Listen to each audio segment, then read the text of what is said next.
The Telltale Art by Andreas Paraskevaides. Gliding paper-thin through the spaces between raindrops, sliding whisper-slim through the folds of mental landscapes, sustained by stolen memories, nourished by fragments of self. Antiquity's legendary lost libraries would only contain a sliver of the knowledge we possess. Our halls of records are made of living recollections and life-altering sensations, the constantly reworked landmarks in the roadmap of the soul. That first playful stare, his lips on your neck, the deathbed's trivialities, the moment of unexpected triumph, the comforting trauma. What gets you out of bed? What needed to be said? All gone. All ours. You'll forget, so we remember. Let us show you some of our treasured possessions. Ours is Tamika's longing for Caroline's unmistakable, pulse-raising sunflower smell that stopped just short of sickly sweetness.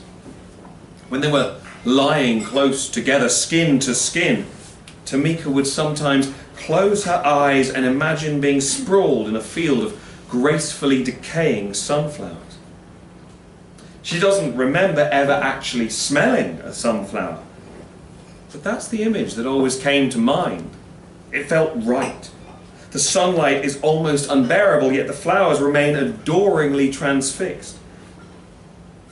After Caroline was no longer in her life, everyone else smelled wrong. Despite all the grievances and daily struggles that add up and lead to separate paths being followed, at the end, it all came down to this. None of the others smelled of sun-scorched fields at the dead of summer. Ours is Chris and Gemma's final conversation. They sit in silence, staring into each other's eyes. He is smiling at her, waiting for her response. She has so much to say, so much she kept inside. Will this change his expression, make his eyes match his smile? She doesn't know, but she has to try. She must avoid stuttering or showing any signs of unwelcome emotional distress.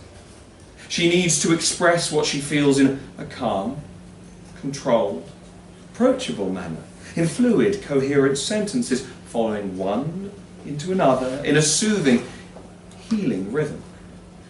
That way he won't get up and walk out, leaving her standing there alone, or scream at her or make her feel guilty again.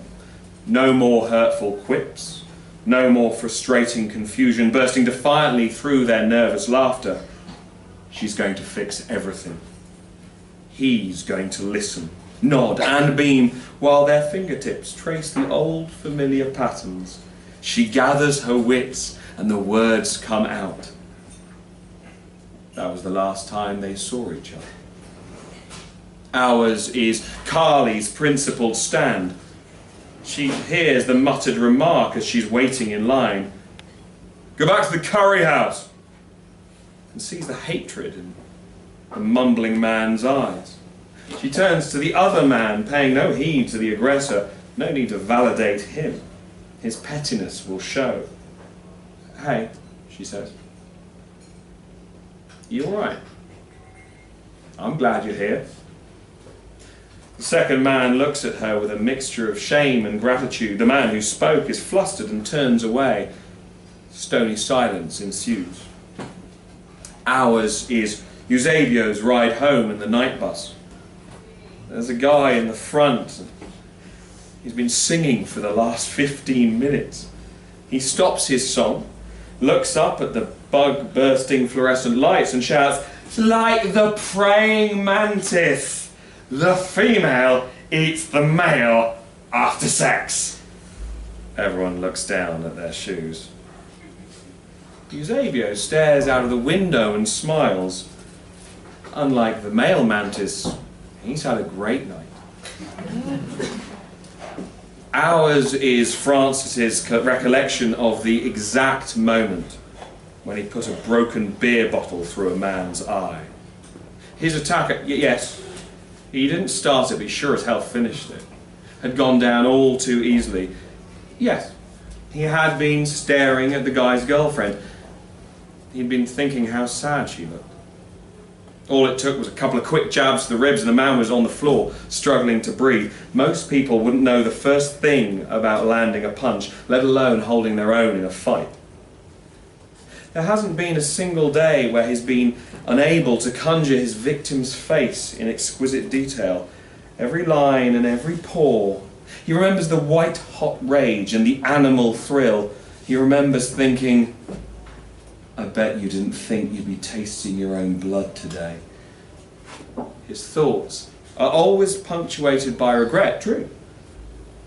But Francis hasn't yet convinced himself that it's regret for taking another man's life instead of regret for being caught. One of these days. Ours is Peter's most vivid dream. He is the almighty Minotaur, living inside his very own labyrinthine palace, but something's not right. He feels insignificant and drained. His horns are dull and brittle, and his cock is flaccid and small.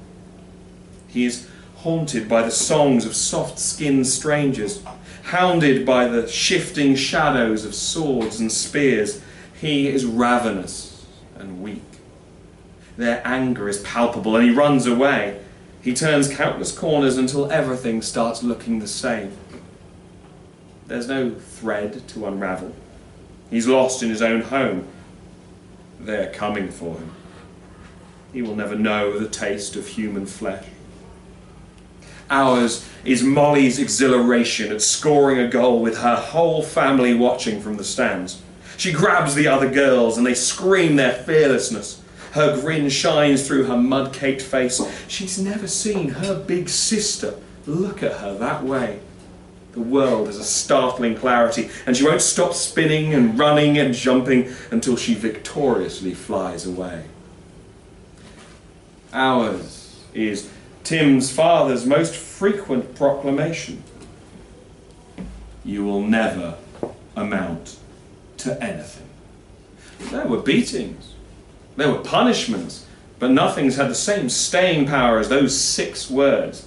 He suspects that this was his dad's desperate attempt to reach out and motivate him.